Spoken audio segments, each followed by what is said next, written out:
All right, let's jump right in and tackle a huge question that so many people managing diabetes have. Can you actually eat fruit?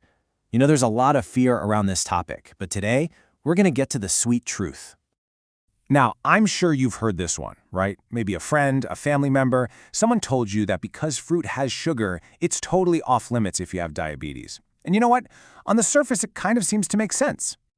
Well, I'm here to tell you that is just a myth. A big one, actually. You absolutely can, and probably should, enjoy fruit as part of a healthy diabetes plan.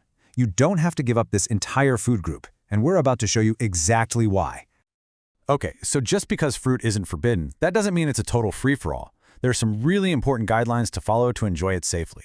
See, it's not about avoiding fruit, it's about being smart about it. This quote from our source material really says it all. The key is eating the right kinds in the appropriate portions. If you can get those two things down, you open up this whole world of healthy, delicious options. So, the big question is, how do we figure that out? Well, the answer lies in understanding a really powerful tool called the glycemic index, or GI for short. Seriously, this is going to be your new best friend for making smart fruit choices. It sounds a little technical, I know, but the idea is actually super simple. So what is the glycemic index? Basically, it just ranks foods based on how they affect your blood sugar. See, for anyone managing diabetes, the goal is to avoid those sudden, sharp spikes in blood glucose. You want a slow, steady, gentle rise instead, and the GI tells you exactly which foods will help you do that. This slide breaks it down perfectly. I like to think of it as a sugar speed limit for your body. Low GI foods, over on the left, are like driving in the slow lane. They release sugar slowly, giving you stable, steady energy. High GI foods, on the right, they're like hitting the gas pedal, dumping sugar into your system all at once and causing a spike. So our strategy is pretty clear. We want to stick to the low GI lane. All right, so we've busted the myth, we've learned all about the glycemic index. Now for the really fun part, the part you've been waiting for, a real practical list of delicious fruits that are definitely on the yes list. So how many great options are we talking about here? Not just 3 or 4. The research gives us this fantastic list of 14 different fruits that are generally excellent choices for a diabetes-friendly diet. And here they are. Just look at this variety. We've got apples, avocados, bananas, all kinds of berries, cherries, grapefruit, grapes. The list just keeps going. This is not a restrictive diet. This is a vibrant one. Seeing all these options just proves you can have variety, flavor, and amazing nutrition without messing with your health goals. That list is awesome, right? But let's zoom in a little closer. We're going to put a spotlight on a few of these fruits to understand exactly why they're such powerhouse choices for managing blood sugar.